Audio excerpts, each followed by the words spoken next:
Ladies and gentlemen, this video is now in session. Obi-Wan362, Gamer at Law presiding. It's time that we put something on our docket. Many of you may remember that this time last year, we did a 24-hour stream for Extra Life.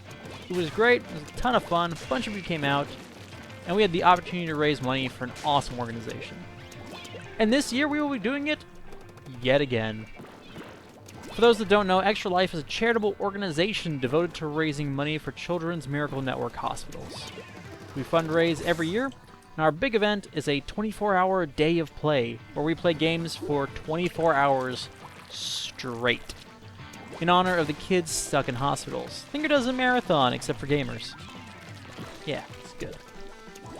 If you would like more information on Extra Life, or you would like to sign up to participate yourself, there will be links in the description below, and you should totally check them out. And hey, if you became a fundraiser, you could even be part of my team. I have a team that you could join, and it would be awesome. But every year there are great incentives for reaching, your different fundraising goals. So if you go to the links, you can learn about those too. Just say la la la. I don't know why I'm singing. Whatever. Anyway. The official 24-hour day of play is scheduled for November 5th this year. Unfortunately, my girlfriend and I have a prior engagement for that evening, so we will be doing our stream on a different day. We'll be doing it on November 19th. So starting around 7 in the morning and going until 7 o'clock on Sunday, we will be playing whatever sounds good at the time. But, and this is an important but that I think you will all want to hear. If we manage to reach our fundraising goal, then my girlfriend has agreed that she will finally play, for the first time ever, Kingdom Hearts. That's right, my girlfriend has never played Kingdom Hearts. But, if we can hit our fundraising goal, she has agreed that she will do it. And if I know you guys, like I think I know you guys, that is something, that's a goal that you can all get behind.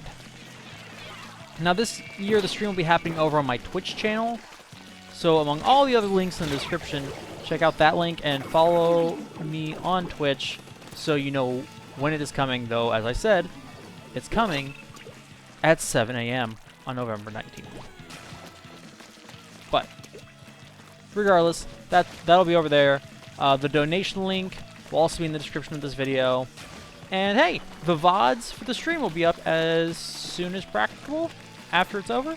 So even if you can't be with us as we run the 24-hour gauntlet ourselves, you can watch them all some other time should you need 24 hours worth of background noise. And anyone who later watches the videos of the stream with ads will also be contributing to Extra Life, because all ad revenue from those videos I will be donating to Extra Life as well. So hey, look at that, guys! I cannot stress enough how great of a cause Extra Life is. I really cannot. But I'm going to try. I'm going to try. And in order to do that, I'm going to tell you guys a little story. Now, I know some of you are like, oh, okay, well, this is where this happens. No, please listen, because it's going to be a little sappy. It's not going to be too sappy, I promise. And I don't think it goes on for too long, though when I wrote it, it wrote out to be longer than I expected. So, the other day, myself and some other members of our Extra Life Guild here in Columbus, Ohio, had an opportunity to sit down with a gentleman named Jerry from Nationwide Children's Hospital.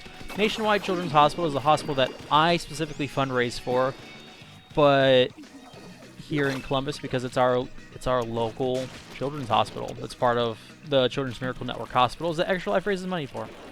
So that was a mouthful, but anyway, see, all we were told about Jeremy was that he was a researcher from the hospital. So, being a researcher, coming from the hospital, I assumed we would be hearing about new treatments or new drugs they were working on. Fun sciencey things.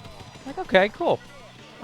Instead, he just brought with him a phone, and he proceeded to tell us about the research he's been doing. Research that our funds helped advance. And to tell us about his research, we heard the story of a young boy. I don't remember what the boy's name was. I don't even know if we were told. This young boy had, or still has, hemophilia. For those of you that don't know, hemophilia is a rare disorder where your blood doesn't clot properly, which means you can bleed for a long time, even from tiny cuts. Even a small cut can end up being life-threatening.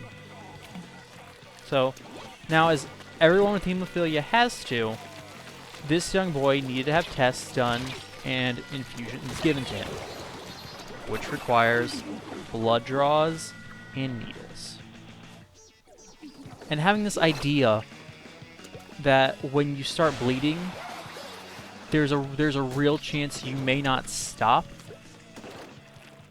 is a horrifying problem for anyone with this disease, but particularly kids. And so if they have a prior bad experience getting their blood drawn, then that can cause these kids to develop needle phobia. And that's exactly what happened to this boy. This boy would get so freaked out by just the sight of the needle that doctors and nurses, they couldn't get him to sit still long enough in order to do what they had to do. But Jeremy's research found a way to help with that. You see, Jeremy had been working on the implementation of VR technology in hospitals. Specifically using VR gaming to distract patients from the problem at hand. Jeremy's team knew that they could use virtual reality to distract kids from the stresses brought on by these tests. But as anybody who knows anything about VR could tell you, or can at least see, there's just a few problems with that. First one being that most VR games require you to move, or use your arms and hands to play. Now think about that. That wouldn't work for kids when you need them to sit still to draw blood. Most VR rigs are also prohibitively expensive and require some technical know-how to use. Not a lot, mind you, but enough to know what wires to plug in where and how to get everything booted up. On top of that, a hospital can't, no matter the hospital, they can't afford to put a $2,000 computer in every room. And most of the staff doesn't have the technical knowledge necessary to move and set up the equipment if they were to only get enough of them. You wouldn't be able to move them around to whatever room needed it at the time. So, on top of that, this is a hospital. Shouldn't be a shock to anybody. And so the headset would need to be disinfected between each use. You can't have one kid use the headset who has, a cold or something worse, and then give it to a kid who is immunocompromised. Because for that kid, even a cold could kill him. So you can't do that. So what is a guy with an idea supposed to do? Well, like any good gamer would, him and his team attacked these boss level difficulties head on. What they did was they designed a VR headset made of cardboard with an integrated headset and microphone, allowing the headsets to be cheaply made and to be given to each child to keep. Then they designed games from the ground up, which allowed the children to play by only moving their heads and using the microphone. And the games, all powered by a phone that can be clicked in into the headset and tablet with an interface so straightforward that anyone could figure out how to set it up for a patient who wants it. And to the surprise of the doctors, it worked. It really worked. That boy that I mentioned before, he sat there as a nurse attempted to find a vein. Any of you who have ever given blood, had blood drawn, been stuck with a needle, anything, and have witnessed when a nurse has trouble finding your vein, or finding someone's vein, they shove the needle in, and then they have to dig around looking for it, or they pull it back out and they stick you again and again. It's horrible. And it's even worse for these kids who have developed needle phobia, of all things. But as this nurse digs around trying to find a vein, he just sat there.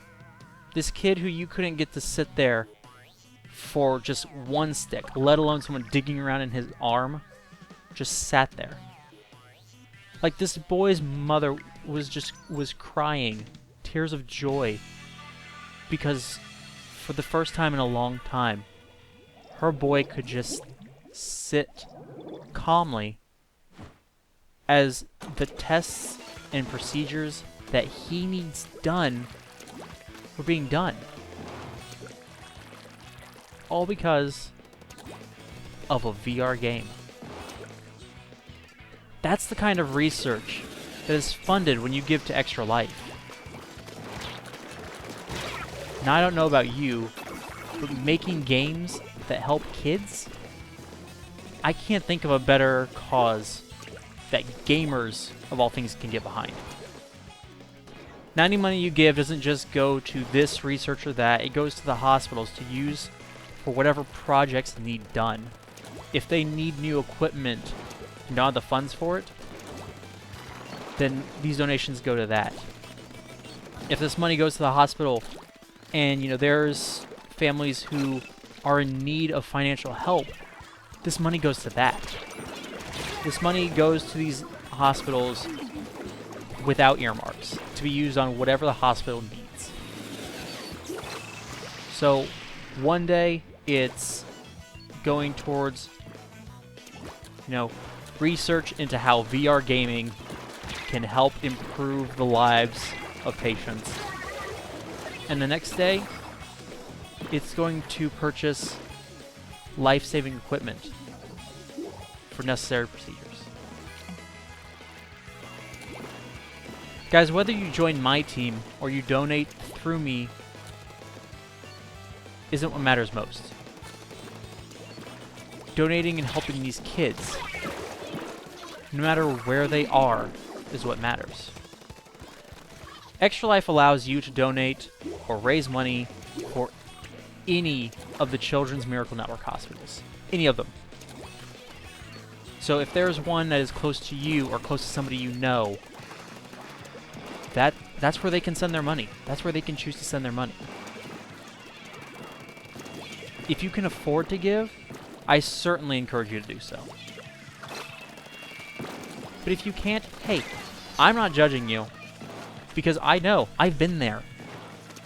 I've been there for the past several years. And this is this year and last year were one of the first years where I was in a financial position where I could actually give. But if you can't afford to, but you want to do something, you want there to be something that you can do, I've got a couple options for you. Ta-da! First off, you can do some fundraising. It doesn't have to be much.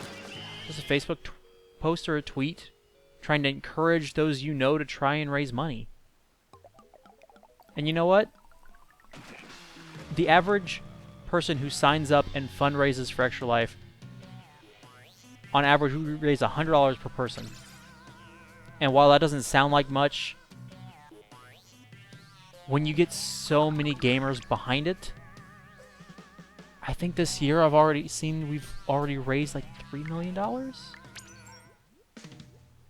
of me feels like that can't be right, but we've already raised a ton of money this year, and it's not even game day yet.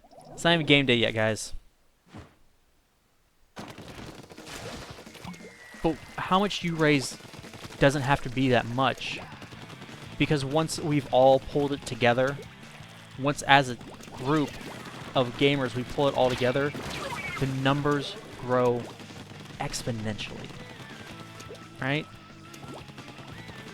So you could do that, and you, as I said, you'll be surprised what can happen just by sharing it around. And maybe even if nobody gives to you, maybe it makes someone else go, hey, I could do that, and they fundraise, and then we're off again. Then we're off again with a whole nother horse, and that'd be great. But if you can't do that, if you can't give, and you don't feel like you can fundraise, I've got one last option for you. And the fact that you're watching this video tells me this is something you could do, so there's no excuses. Any ad revenue that I make in the month of November off of my YouTube channel is all getting donated by me to Extra Life. So what does that mean? It means if you can't afford to donate, no one you know will donate, no one you know will fundraise either, but you still want to do something? You turn off your ad blocker, that I know some of you've got, you turn that off, and you just binge watch stuff. You just binge watch whatever's on this channel. Okay? And trust me, there's enough stuff on this channel to get you through the month. I just checked, and my Persona 4 Let's Play that many of you loved, I just want to throw that out there. That playlist is on its own almost 70 hours long. Okay? So, I've got all the footage you need. Just one playlist has 70 hours worth of footage. That's enough with all, like, if you stayed up for 3 days straight, you would only run out of footage by the time you got close to the end of the third day. So for your waking hours, between that playlist, 3 different Kingdom Hearts playlists, and other playthroughs that I've also done, let's not forget Final Fantasy VII, between all of these, guys, you can find something to watch. And again, all that money is going to Extra Life. So, that's how you can help this year, even if you don't have the money to give. So, thank you guys so much. If you stuck it out this long into the video, thank you guys so much for listening to me. And I sincerely hope that you will consider donating to this fantastic cause, whether it's your time or your money, donating to this awesome cause. Again, just as a last reminder, the stream will take place on November 19th, starting at 7 a.m. Eastern Time, over on twitch.tv/Obi-Wan362. I look forward to seeing you all over there.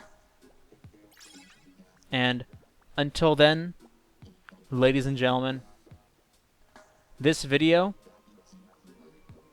is adjourned.